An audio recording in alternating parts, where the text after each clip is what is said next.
High বন্ধুরা, আমি রূপসা। আজকে আমরা দেখে নেব পাওয়ার পয়েন্টে কিভাবে আমরা আমাদের প্রেজেন্টেশনকে পিএনজি হিসেবে সেভ করতে পারি, পিএনজি ফাইল ফরম্যাটে আমরা কিভাবে সেভ করে নিতে পারি। তো পাওয়ার পয়েন্টের প্রেজেন্টেশনে আমরা পিডিএফ ছাড়াও কোনো কোনো সময় পিএনজির খুবই প্রয়োজন হয়। তো সেই ক্ষেত্রে পিএনজি ফাইল আমরা কিভাবে সেভ করব, ওকে, তো এটা সবার মনে প্রশ্ন আসে। তো চলুন দেখে নেওয়া যাক সেটা আমরা কিভাবে সেভ করতে পারি। তো পিএনজি ফাইল সেভ করার জন্য ফার্স্টে আপনাদেরকে সেই প্রেজেন্টেশনটা, অর্থাৎ যে প্রেজেন্টেশনটা পিএনজি আপনারা পেতে চাইছেন, সেই প্রেজেন্টেশনটা ওপেন করে নিতে হবে। তো আমি একটা এখানে প্রেজেন্টেশন ওপেন করে নিয়েছি জাস্ট ফর এক্সাম্পল। তো এই প্রেজেন্টেশনটার আমি ধরুন এই পেজটাকে পিএনজি হিসেবে পেতে চাইছি।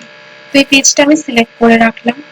তো পার্টিকুলার যদি এই পেজটা আমি পেতে চাই, তো আমি জাস্ট ফাইলে যাব, ফাইলে গিয়ে আমি এখান থেকে যাব এক্সপোর্টে গিয়ে আমি এখানে করব চেঞ্জ ফাইল টাইপ।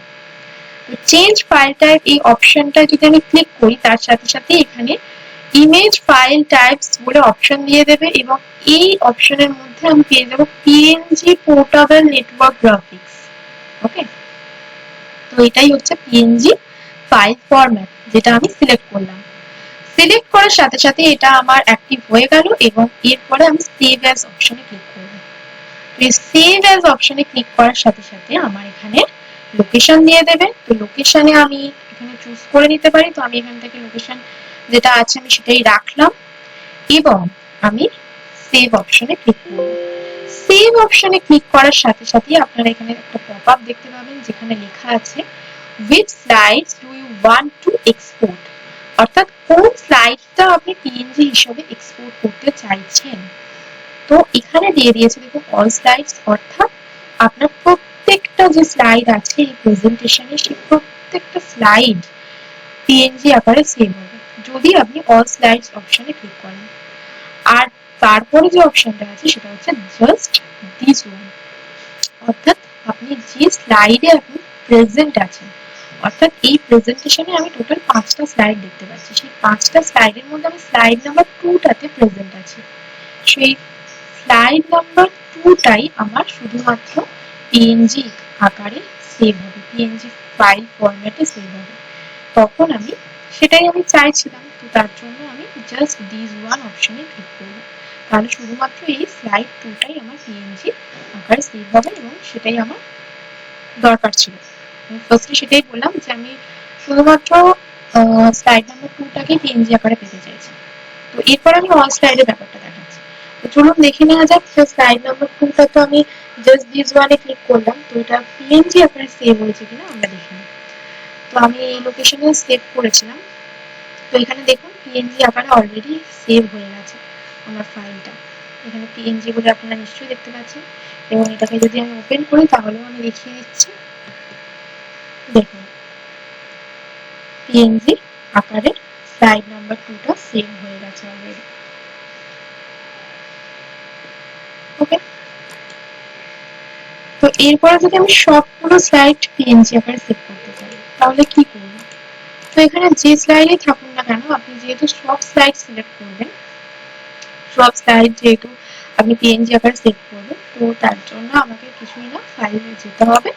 ফাইলে গিয়ে আমাকে এক্সপোর্ট অপশনে ক্লিক করতে হবে এবং এক্সপোর্টের পর চেঞ্জ ফাইল টাইপ একইভাবে এবং এখানে ইমেজ ফাইল টাইপস এর মধ্যে পিএনজি পোর্টেবল নেটওয়ার্ক গ্রাফিক্স এটা সিলেক্ট করার পর সেভ অ্যাজ অপশনে ক্লিক করব।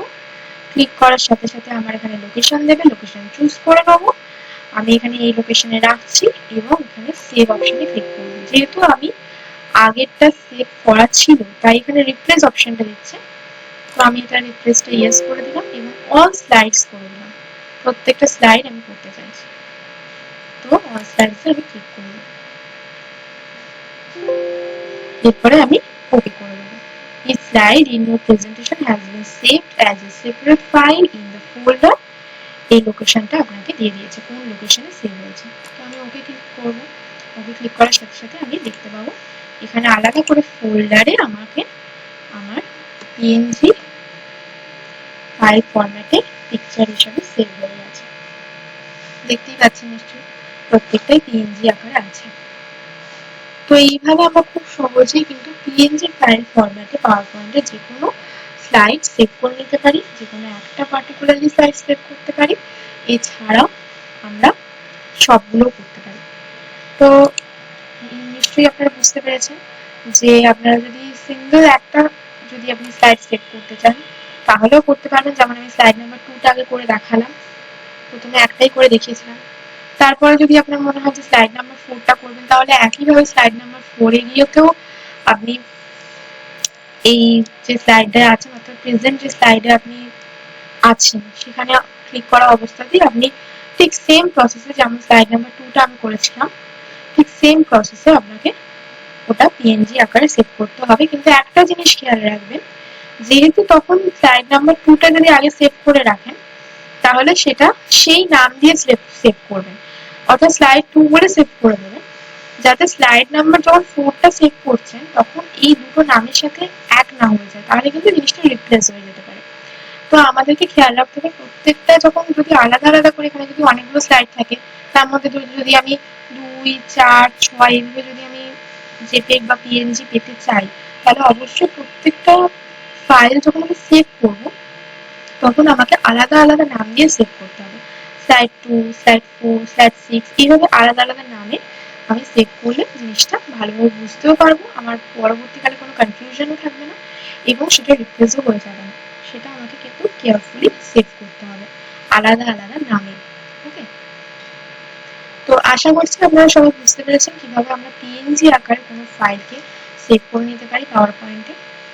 তো কোনো অসুবিধা থেকে থাকলে অবশ্যই আমাকে কমেন্ট বক্সে লিখে জানাবেন এবং ভিডিওটা ভালো লেগে থাকলে লাইক, কমেন্ট এবং শেয়ার করবেন। Thank you.